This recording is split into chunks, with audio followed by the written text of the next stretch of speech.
Hey guys, it's Tom. So I've got two movies that I want to talk about today, and both of which are 5 stars, as the title of this video suggests. They are for The Lighthouse, which is out now, and JOJO Rabbit, which will be out at the time of this recording and the time of this video being published.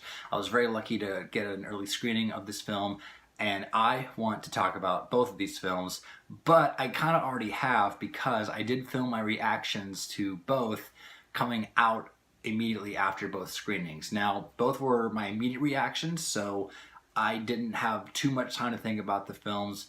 In fact, the first one you're going to see, The Lighthouse, unfortunately was filmed vertically, so just letting you know that in advance. It captured my immediate reaction, and then for JOJO Rabbit, it was raining outside when I got out of the screening, so the light may not be, the best, so I'm going to give you a heads up on that. So I'm going to go ahead and show you my reaction to The Lighthouse first, and then I'm going to come back and give you more thoughts on the movie now that I've had time to process it. So get ready for a vertical reaction to The Lighthouse. Woo! Alright guys, so I am back in my car after seeing The Lighthouse, and golly, I don't really know where to begin with this movie. If you've seen people say this movie is crazy, insane, whatever you want to say, that is 100% true. Yes, absolutely, this film was insane. I feel kind of bad for the people in my theater, because I think they went into it not knowing that it was, going to be crazy and insane like I did. So they're probably just there to see a movie starring Willem Dafoe and Robert Pattinson.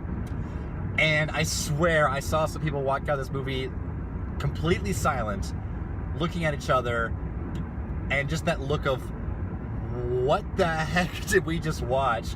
And I'm not sure this was the film I thought it was going to be. I don't think it was. And I'm also feeling just, what did I just watch? And I gotta process this. I think I love this film. I say I think because a lot of this film on first viewing is not gonna make sense, because it doesn't make sense to me, but I feel like it does. It does make sense, just not to me. And I can't help but feel like invest in this movie. I can't stop thinking about it. And God, I can't remember the last time I've seen a film this challenging before. Actually, probably the previous film that was challenging to this one was another Robert Pattinson film that came out in April called High Life. I saw that film once, and I still don't know how to feel about it. I didn't really like that one on first viewing. That I've only seen it the one time, and that was definitely not the film I thought it would be. But this one, it kind of was the film I thought it was going to be, and maybe that's why I really like it on first viewing. But man, it's really sticking with me here. Hopefully I'll get a chance to sit down, process my thoughts. I might look up what some people think of this movie, and that will kind of help me decide what I think about this movie. But man, it's insane. I think this is like the perfect time to release this film, right around the Halloween season. Just crazy, a little bit spooky, and just insane. And some pretty gruesome visuals too, I will say that. Okay, so The Lighthouse. Where to begin with this movie?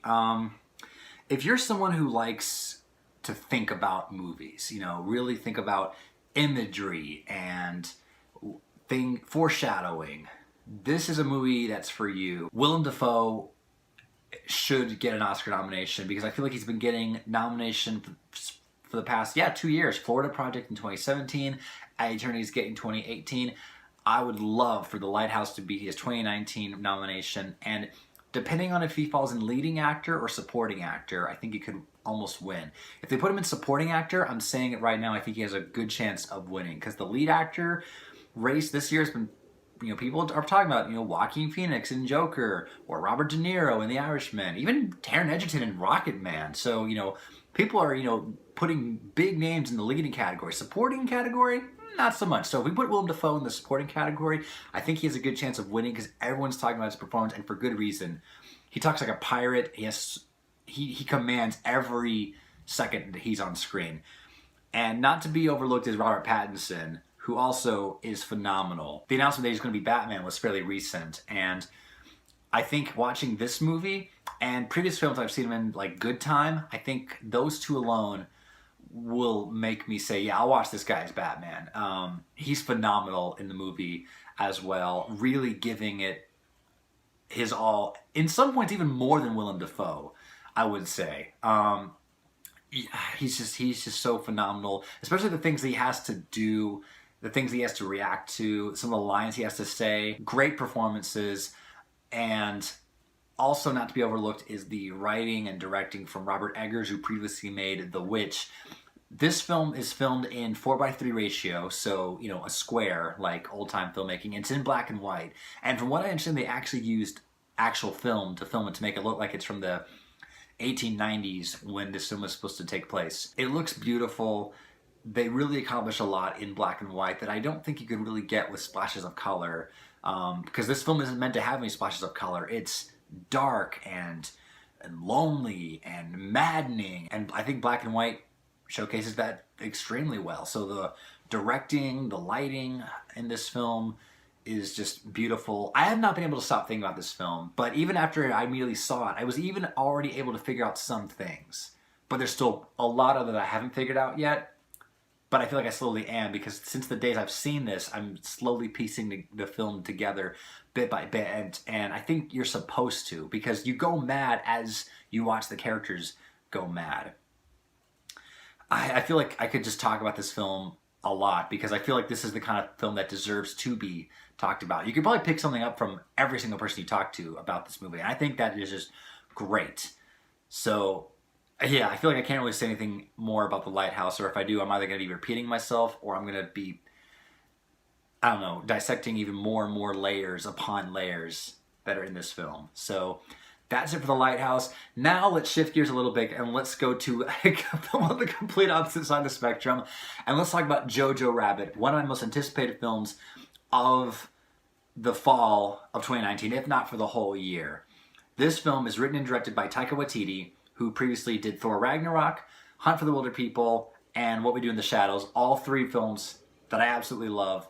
They're hilarious, and this film was no exception. Now, when I got there, the screening was supposed to start at 7, so I got there on 6:15. I went with my girlfriend, and there was already a pretty sized line. I took some photographs, which I'm showing you now, and it even sold out. And without giving anything away, there's a moment at the end where everyone, including myself and my girlfriend, applauded. Not gonna say what it is. And it was so awesome to see it so early, and I felt awesome, and you'll see that in my reaction. So check out my immediate reaction after seeing JOJO Rabbit. You know that phrase, it's everything I ever wanted and more? For me, it's just, this movie's everything that I want. It was hilarious, it was heartfelt. It did have some things that I didn't expect, that I won't obviously say here, but I had a great time seeing this movie.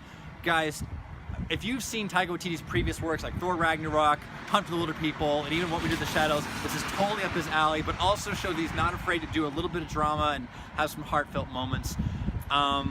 It's just incredible. I am so happy this movie gave me pretty much exactly what I wanted. Now, unlike The Lighthouse, this is a film that I have not really been thinking about that much since I saw it. And I only saw it last night as of this filming. But it's still a film that has a very timeless message. Don't hate, love. And I would probably recommend it as much as I would recommend The Lighthouse for different reasons. JOJO Rabbit is definitely a easier casual watch, whereas The Lighthouse, you know, requires a lot of thinking, and you're not necessarily going to get it on first viewing. But for both films, for what they are, they will totally get 5 out of 5 stars. So anyway, guys, I wanted to make this video to show you my initial reactions and have some thoughts now that I've had time to think about both films. I hope you guys enjoyed this video, and if you did, be sure to give it a like, and be sure to leave a comment down below if you've seen The Lighthouse, JOJO Rabbit, or both. Let me know what you think, if there's one that you like more than the other. I want to take this time to say thank you to you guys. I really appreciate you watching this video, because I just thank you for your time hearing my thoughts on these movies. I'm just some guy who loves to watch movies and make videos about the movies that I watch, telling you guys what I think, recommending things, and reaching out to you as well. So I just want to say thank you. Thank you for watching this video, and I hope you like it. And if you like it, you know, give it a thumbs up, and let's have a discussion. I want to hear your thoughts too. I don't want to make this just all about me. Please subscribe if you want more videos of me just giving my thoughts, because I'm just a guy, and you're a guy or girl, and I thank you so much for watching. Until my next video, guys, I'm Tom Rutia. See ya.